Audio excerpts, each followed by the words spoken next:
He knocked me over. I landed on the dog bowl. This one's wife, the ghoul of Uvalde. Hello, I'm H.G. Tudor. You'll recall that on May the 24th, 2022, 19 children and 2 teachers were killed after a gunman walked into Robb Elementary School in Texas and began firing. One of the children, aged 10, aspired to be a lawyer, and another wanted to be a marine biologist.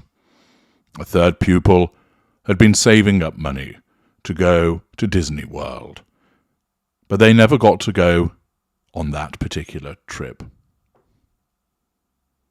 You'll also recall that this one's wife swooped in like a ghoul, appearing at a place of tragedy and maximizing it for her own advantages. As a narcissist with no emotional empathy, all that she does when it comes to other people is to utilize that for the purposes of the prime aims. There is no redeeming behavior. Yes, narcissists may well do things for their own aims which benefit others. That happens repeatedly. But at the central core of those actions, it is about the pursuit of control over people, fuel, character traits, and residual benefits. The narcissist does not behave in the way that they do because they're intrinsically kind or compassionate. They do not do the things that they do because they're focused on being altruistic. It is done for their needs. And if somebody else benefits, that is just serendipity for them. This one's wife didn't bother going to Buffalo, where a number of black people had been shot. She thought it was more appropriate for her, as a mother of children that she rarely bothers with, to demonstrate her motherly credentials by turning up at Uvalde, a place that she has no connection with, flying in on a private jet, and wandering around with a film and photography crew in tow. She was roundly called out for this ghoulish behaviour, which, whilst her narcissism tells her that she was there to pay her condolences and to do so privately, her behaviour as a narcissist is such that she went there to ensure that she could be seen to be supposedly compassionate, facade management. It can be shown that she was there to draw fuel by way of people's reactions. And there was a residual benefit. The residual benefit, of course, was publicity and footage which she hoped to utilize for the purposes of content, demonstrating what a ghoulish and superficial individual she is. She attempted to enter premises where she was not welcome and was roundly told to foxtrot Oscar. She demonstrated then what a ghoul she is, utilizing the tragedy of others for the purposes of self-promotion. There will be individuals who think that it was an act of kindness. You are naive to think so. She is a narcissist, and therefore what matters most is how she appears, what she gets out of it, and then what others get is merely, simply, a coincidental benefit for them. She barely paid any attention to the memorial, pacing up and down, and then walking away. She was only interested in ensuring that she had the footage and the photographs. And she's at it again. While she's in Texas, she's utilized it as an opportunity to manage that facade once again. As reported by the Daily Mail by Ewan Stone and Gina Kelsey, James Gordon and Catherine Lawton, that she turned up at a house of the family of a teacher killed in a Texas school shooting. Heroic Irma Garcia sacrificed her own life during the killing at Texas's Robb Elementary School in May 2022 in a bid to allow her young students to get to safety. In a tragic twist, 2 days later, Irma's husband Joe died from a broken heart. Footage that has been shared shows the Duchess of Sussex sharing a heartfelt moment with Harry as they stood in the kitchen of the family's home to celebrate a birthday. This one's wife is seen holding a cake with candles. It has to be her holding it to ensure she's centre of attention. For the mother of Irma's nephew, John, before she turns around to Harry to check he's still there, assertion of control, and calls him my love, flattery, facade management. Harry and this one's wife were visiting Uvalde in Texas for a local event to support families who were affected by the mass shooting. Neither Harry nor this one's wife have any connection with Texas or with Uvalde, but of course it's another opportunity for her to try and rehabilitate her image by demonstrating that she cares. Those that understand precisely what she is will not be convinced by this. The event was planned by Kaboom, an organisation which made a commitment to the community following the 2022 shooting. John, 22, shared photos of the royals' visit to the house, adding that he could not believe how the Sussexes were so loving and supportive. Well, of course, that's the demonstration of the facade by this one's wife. He said that Harry and this one's wife come into their home felt like having family and friends over, and that they fit right in. Naturally, that is part of the skill of the narcissist to fit in, to make it seem like they belong. John said the couple surprised his mother with a cake, as video showed a glowing this one's wife smiling as she held the white dessert. She and Harry, who were stood in the kitchen among the family, led the singing as they joined the heart-warming scene. This one's wife lit the candles on the cake and began the countdown for singing Happy Birthday, before saying, with everyone singing too, to which a family member responded, it's you first and then we'll go after. The Duchess, 42, donned black skinny jeans and a long-sleeve blouse, which she paired with gold jewellery. The actress looked in high spirits, receipt of fuel, naturally, as she held the decorated gâteau, with her husband Prince Harry smiling in the background, which is where he belongs, to ensure that she's front and centre. And as they shared intimate memories, John said they shared tears of joy with the Monteshitshow pair. Well, this one's wife, one tear of joy, left eye, go. This one's wife singing My Mum Happy Birthday was the cutest, most adorable thing ever. She even bought her a cake. Wow, whoopie fucking do.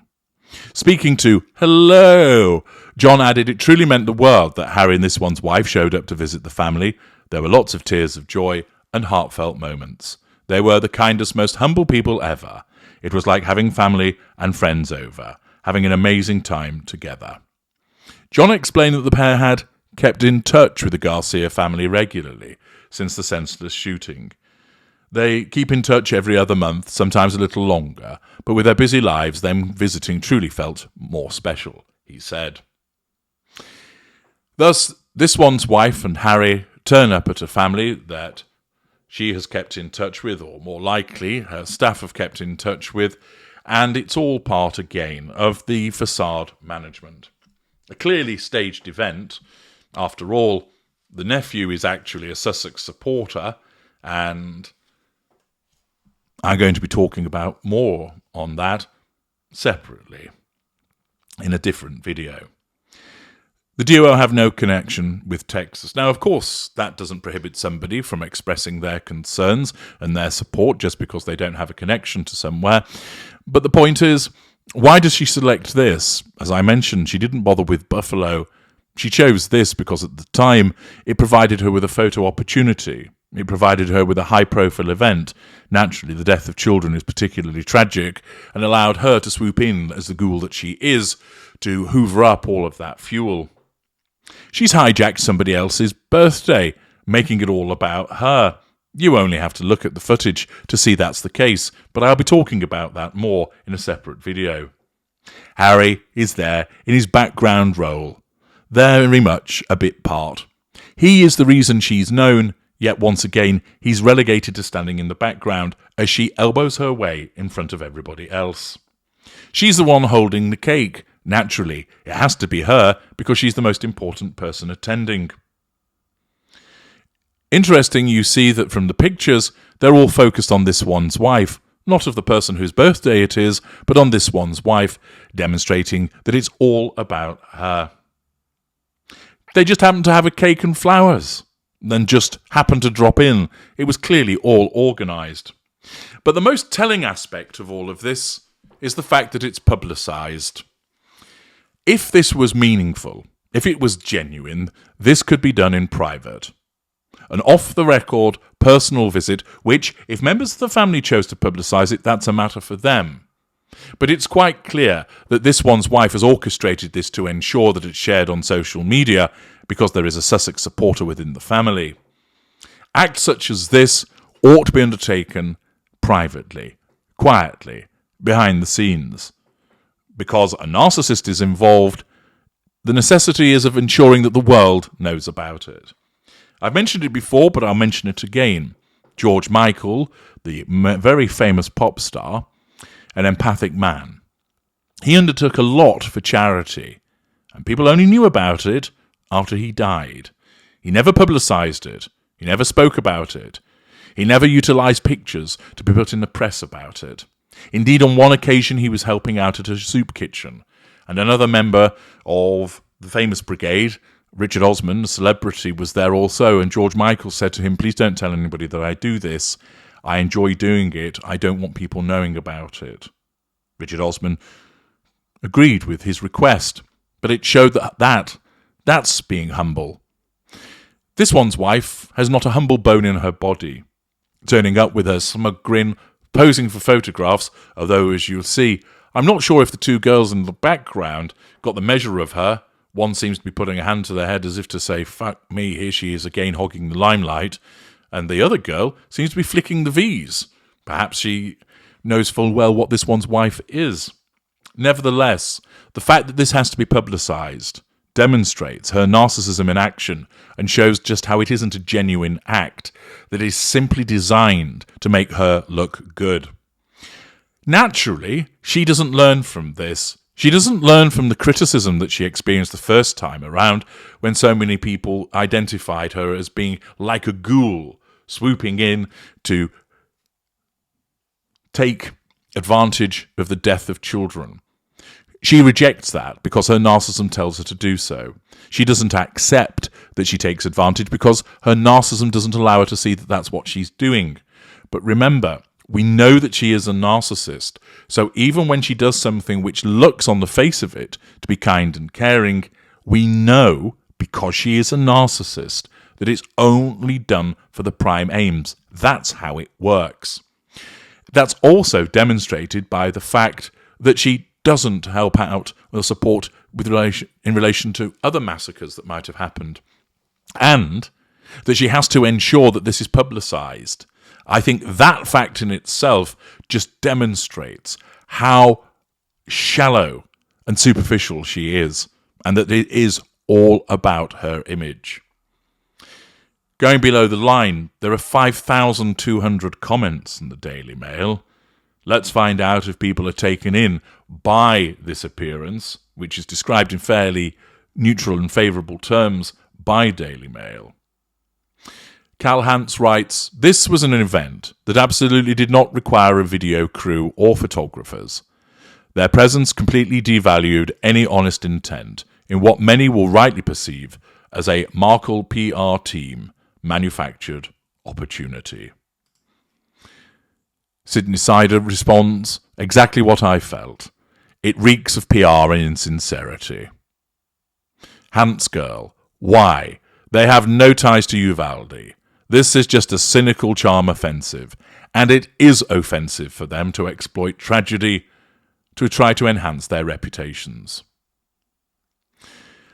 Indy, her father who longs for affection is neglected, while she, instead of offering warmth, engages in attention-seeking interactions with unrelated individuals, solely to bask in the spotlight. Kilnani, you know she's doing it to rehabilitate her image, but she's only making it worse because people see through it. This woman knows no shame, no humility. People and their tragedies are props for photo ops. Log cabin. I volunteer once a week and make things at home to take back when I go every week. No camera crew or pics. I don't need or want any recognition. Mirrorman69. They left the royal family because it supposedly caused so much upset to Prince Harry over the years because they don't want the constraints of a royal life. So why are they still doing things that royals do if the old life was so bad? It's called wanting your cake and eating it, and you usually can't do that. Chili Bob. Hi world, aren't my princeling and I wonderful? Wonderful, we just love, love, love coming out of our privacy to show our plastic frozen smiles and pretend we care about anyone or anything so much as we care about our fame and money and our very sad attempts at being famous for nothing other than wanting to be famous. Have I mentioned how I'm being hated so much because I am so wonderful? Toffroll. A new low with every PR stunt in the hopes of increasing their popularity. If it was genuine, there would be no need for photo op. Alicia. Do you remember when her father had a stroke and was hospitalised? She could have flown into one of two airports. One was 7 miles and another 17 miles from his hospital in the San Diego area. Instead, she flew halfway across the United States to be photographed placing a wreath in Uvalde. Tin Men. PR trying to boost their popularity and get back into the royal fold. Definitely no thanks. Cynical. How fortunate that there were cameras there to record the whole thing. Dimes. Completely performative. Happy in life. Oh, how lovely, and to have cameras right there to capture the heartfelt occasion. What a coincidence. Nobody's buying it. Yes, there will be members of the Sussex squad that think it's wonderful, but they're all dim-witted and they fail to understand. She can't be bothered to go and see her father, who's unwell. She can't be bothered to go and see her father-in-law, who has cancer. Once again, her behaviour demonstrates what she is. She doesn't bother with her father. She doesn't bother with her half-sister. She doesn't bother with her half-brother. She doesn't bother with her father-in-law or her stepmother-in-law. She doesn't bother with her brother-in-law, sister-in-law, nephews and nieces. Of course, in her mind, they all deserve it. Her father has done something reprehensible, which means he should be frozen out of her life. Ditto her half-siblings. The king hasn't supported her and given her the money that she wants. Camilla is a scheming harridan and therefore ought to be ignored. Kate's a bully and nasty to her. William has been violent towards her husband. The niece, Charlotte, deserves to be bullied. In her world, everybody else is at fault, and they deserve the fact that she has nothing to do with them. She tries to portray herself as being kind, supposedly reaching out to Kate, although we all know that's nonsense. The fact is, there's a long list of people that have nothing to do with her as a consequence of the way that she has behaved, and that's what shows who the problem is. That there is a trail of former friends, of former staff, of former family that she no longer has anything to do with. That she can bother her backside to travel to Uvalde for the purposes of a photo opportunity, to deal with a family with which she has no connection whatsoever, but she can't go and see her father. She can't go and see her father-in-law. Why? Because her narcissism tells her that they're painted black and therefore they are not to be dealt with. She asserts control over them by staying away from them, and instead demonstrates once again her rampant hypocrisy by going and visiting a family with whom she has no connection whatsoever, that she has no role in relation to. It's not like she's on some particular board that's there to do with the welfare of people in Uvalde, or that she's a trustee of a charity that has been established to help the people that were affected by the Uvalde charity. She turns up pretending to be a member of the royal family, acting like a member of the royal family on a pre-orchestrated publicity PR event. This is all that she is. Talent-free, with nothing to offer. All she can do is utilize a pro-Sussex environment because of that family member for the purposes of making herself look good. She is a ghoul, sucking the life force out of those that she's with by way of fuel. A moral-free, ethically bankrupt woman that utilizes other people purely to make herself look good by way of facade management. And while she thinks that so many people can't see it, millions do. And the more that she tries to convince the world that she is a decent person, the more evidence she creates of her self-absorbed, self-centered, narcissist behavior. I'm H.G. Tudor. Thank you for listening.